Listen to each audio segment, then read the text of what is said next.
Let's make my husband's great-grandma's scalloped potatoes. In an oven-safe dish, I like it a little bit deeper. I'm making a small version here. This also will be my husband or our family's dinner tonight, but we're going to make ours in a turkey roaster with about 10 pounds of potatoes. So we're going to spray a dish, and then this is peeled potatoes. They were washed and they were sliced. You can slice them in one of those fancy little gadgets they now have on Amazon that kind of sticks to your countertop. That's what these were sliced with.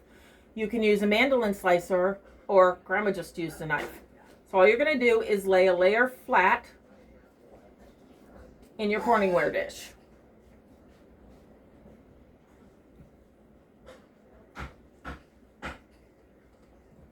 These are super easy.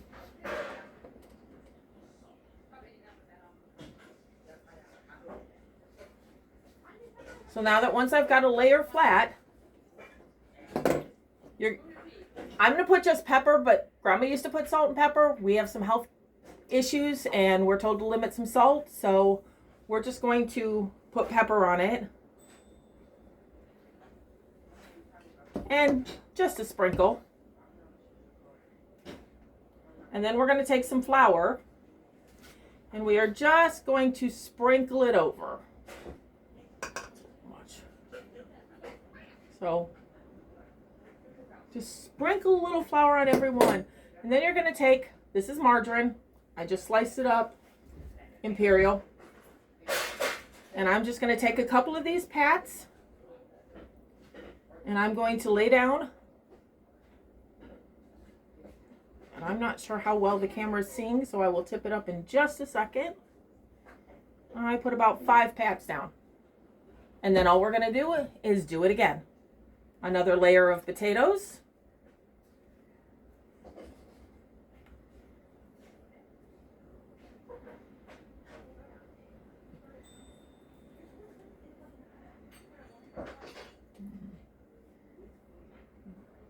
Looks good. A little bit more pepper. As I said, you can add salt with it. She always did.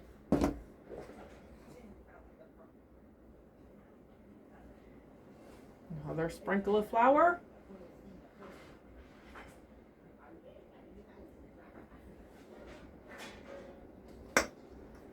And a couple more pats of butter.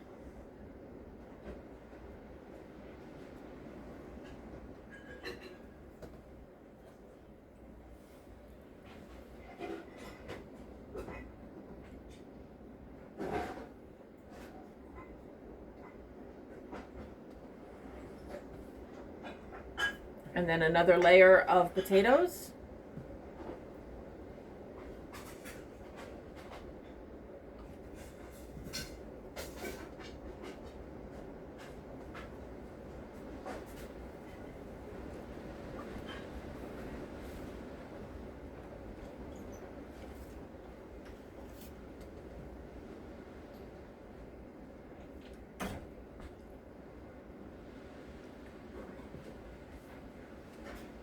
And then some more pepper.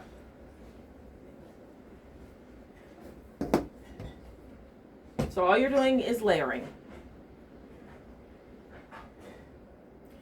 It's not going to.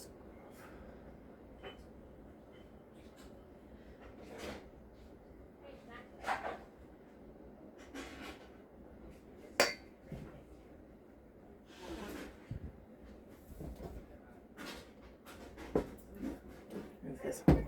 All I'm doing is cutting the butter as thin as I can get it. That one's squished, but potatoes aren't really going to care.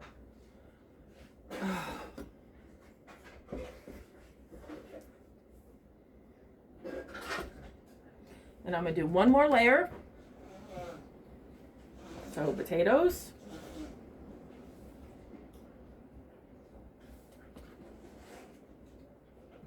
This was about 4 potatoes for this casserole dish. As I said, we're going to use all the 10 pounds that I bought, so. Put that like that. And then a little bit more pepper.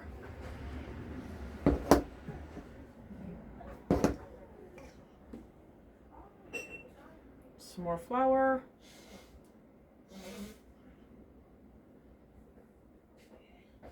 A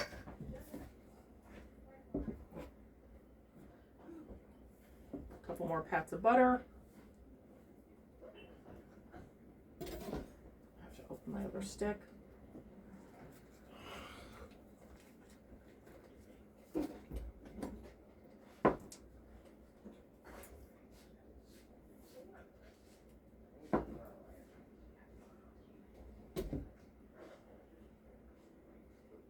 Now, the final step is to take your milk, and what you want to do is you want your milk to cover your potatoes and not put the cap in the potato thing. So I'm just going to pour enough milk that it covers over the potatoes.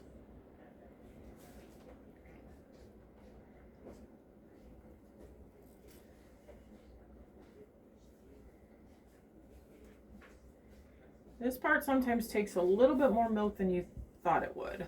So okay. Got a couple potatoes floating, but in general, just a little bit more. There, I left about this much space. And this is ready to go in the oven. You can cover it if you want. I usually do cover mine. You want to pull it off the last couple minutes. That's up to you. I'm going to start mine at 400. I really don't remember what Grandma said. I know you can take it down to 350 if you want. It's just going to take a little longer. My mother-in-law overboils this every time, so keep an eye on it.